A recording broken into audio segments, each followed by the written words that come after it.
El corazón delator, de Edgar Allan Poe. Es cierto, siempre he sido nervioso, muy nervioso, terriblemente nervioso. Pero ¿por qué afirman ustedes que estoy loco? La enfermedad había agudizado mis sentidos en vez de destruirlos o embotarlos. Y mi oído era el más agudo de todos. Oía todo lo que puede oírse en la tierra y en el cielo. Muchas cosas oí en el infierno. ¿Cómo puedo estar loco, entonces? Escuchen y observen con cuánta cordura, con cuánta tranquilidad les cuento mi historia. Me es imposible decir cómo aquella idea me entró en la cabeza por primera vez, pero una vez concebida, me acosó noche y día. Yo no perseguía ningún propósito, ni tampoco estaba colérico. Quería mucho al viejo. Jamás me había hecho nada malo, jamás me insultó. Su dinero no me interesaba. Me parece que fue su ojo.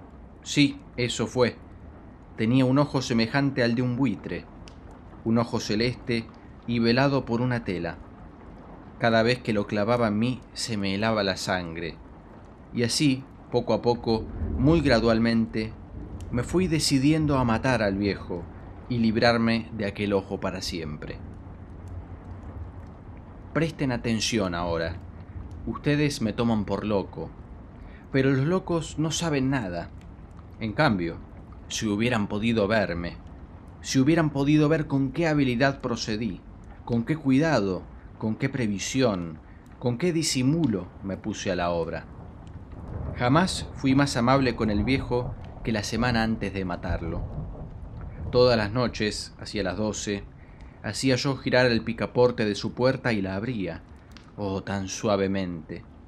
Y entonces, cuando la abertura era lo bastante grande para pasar la cabeza, levantaba una linterna sorda, cerrada, completamente cerrada, de manera que no se viera ninguna luz, y tras ella pasaba la cabeza.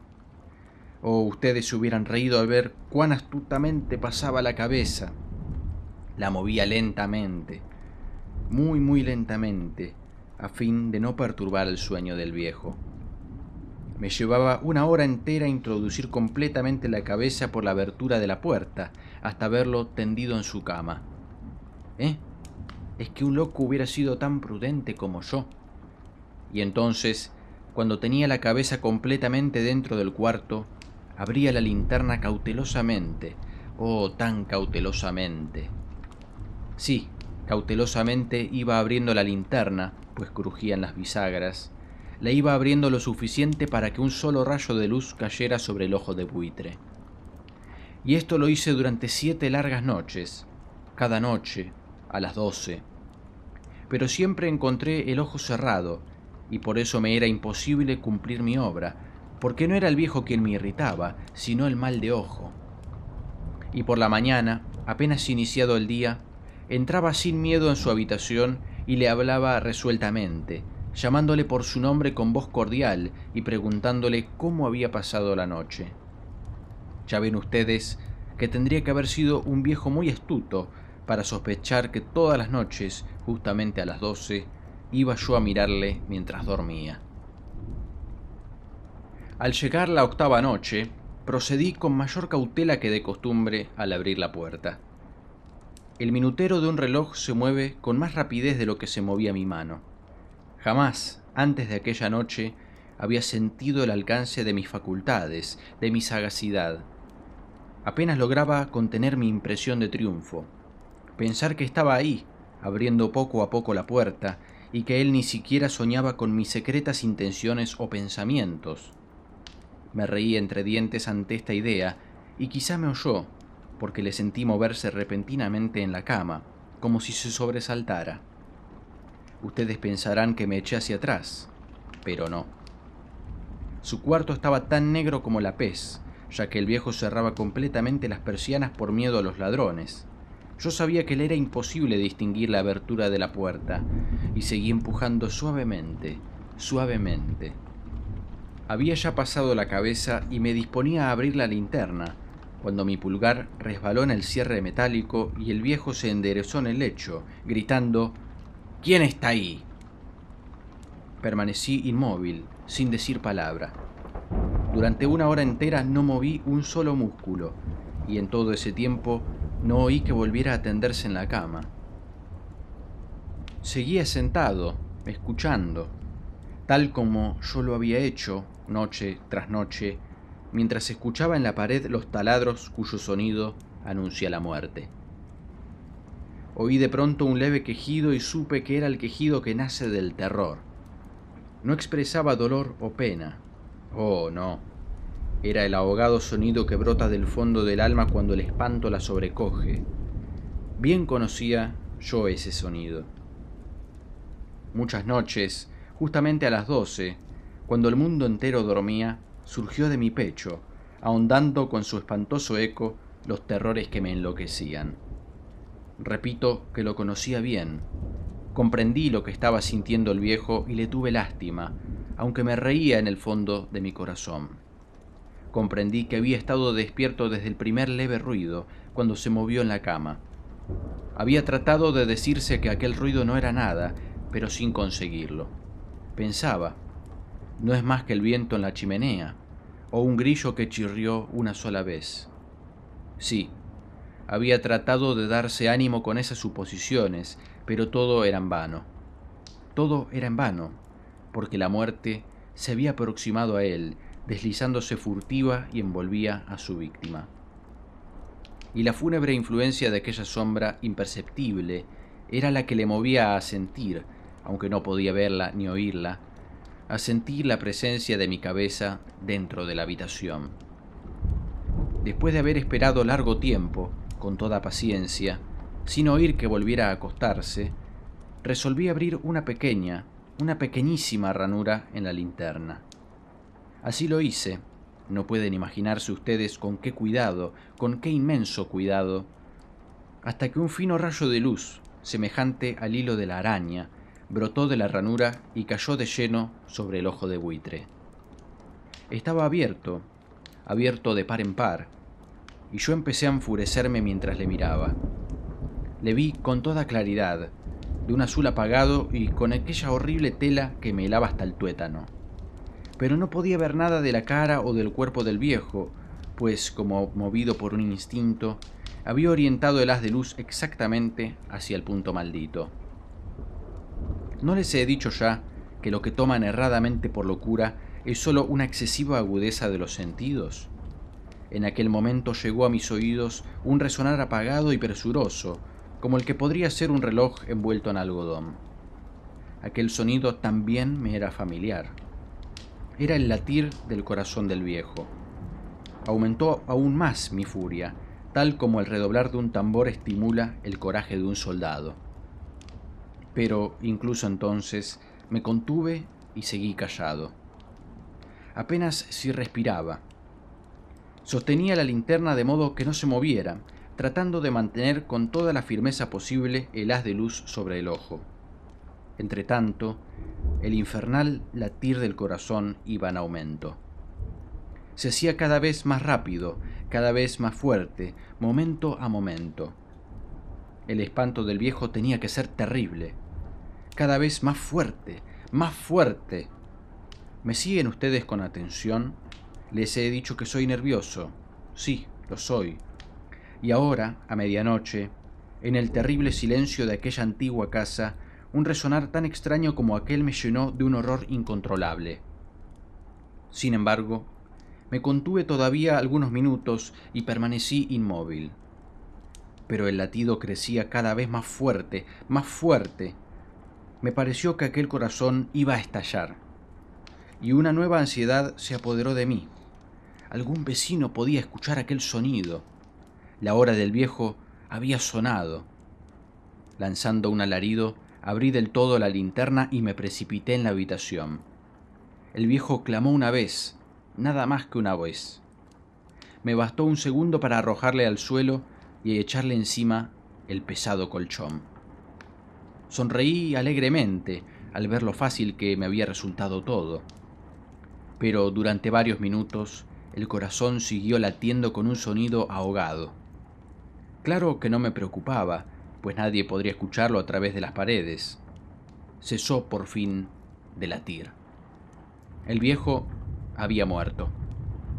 Levanté el colchón y examiné el cadáver. Sí, estaba muerto, completamente muerto.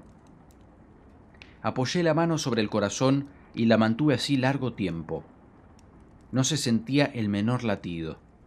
El viejo estaba bien muerto. Su ojo no volvería a molestarme. Si ustedes continúan tomándome por loco, dejarán de hacerlo cuando les describa las astutas precauciones que adopté para esconder el cadáver. La noche avanzaba, mientras yo cumplía mi trabajo con rapidez, pero en silencio. Ante todo, descuarticé el cadáver. Le corté la cabeza, brazos y piernas. Levanté luego 3 planchas de piso de la habitación y escondí los restos en el hueco. Volví a colocar los tablones con tanta habilidad que ningún ojo humano, ni siquiera el suyo, hubiera podido advertir la menor diferencia. No había nada que lavar, ninguna mancha, ningún rastro de sangre. Yo era demasiado precavido para eso. Una cuba había recogido todo. Cuando hube terminado mi tarea eran las 4 de la madrugada, pero seguía tan oscuro como a medianoche. En momentos en que se oían las campanadas de la hora, golpearon a la puerta de la calle.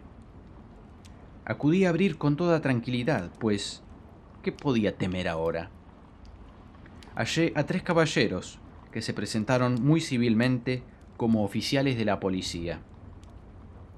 Durante la noche, un vecino había escuchado un alarido, por lo cual se sospechaba la posibilidad de algún atentado. Al recibir este informe en el puesto de policía, habían comisionado a los 3 agentes para que registraran el lugar. Sonreí, pues. ¿Qué tenía que temer? Di la bienvenida a los oficiales y les expliqué que yo había lanzado aquel grito durante una pesadilla. Les hice saber que el viejo se había ausentado a la campaña. Llevé a los visitantes a recorrer la casa y los invité a que revisaran bien. Finalmente, acabé conduciéndolos a la habitación del muerto. Les mostré sus caudales intactos y cómo cada cosa se hallaba en su lugar. En el entusiasmo de mis confidencias, traje sillas a la habitación y pedí a los 3 caballeros que descansaran allí de su fatiga, mientras yo mismo, con la audacia de mi perfecto triunfo, colocaba mi silla en el exacto punto bajo el cual reposaba el cadáver de mi víctima. Los oficiales se sentían satisfechos. Mis modales los habían convencido. Por mi parte, me hallaba perfectamente cómodo. Sentáronse y hablaron de cosas comunes, mientras yo les contestaba con animación. Mas, al cabo de un rato, empecé a notar que me ponía pálido y deseé que se marcharan. Me dolía la cabeza y creía percibir un zumbido en los oídos, pero los policías continuaban sentados y charlando. El zumbido se hizo más intenso, seguía resonando y era cada vez más intenso. Hablé en voz muy alta para librarme de esa sensación, pero continuaba lo mismo y se iba haciendo cada vez más clara, hasta que al fin me di cuenta de que aquel sonido no se producía dentro de mis oídos. Sin duda, debí de ponerme muy pálido, pero seguí hablando con creciente soltura y levantando mucho la voz. Empero, el sonido aumentaba. ¿Y qué podía yo?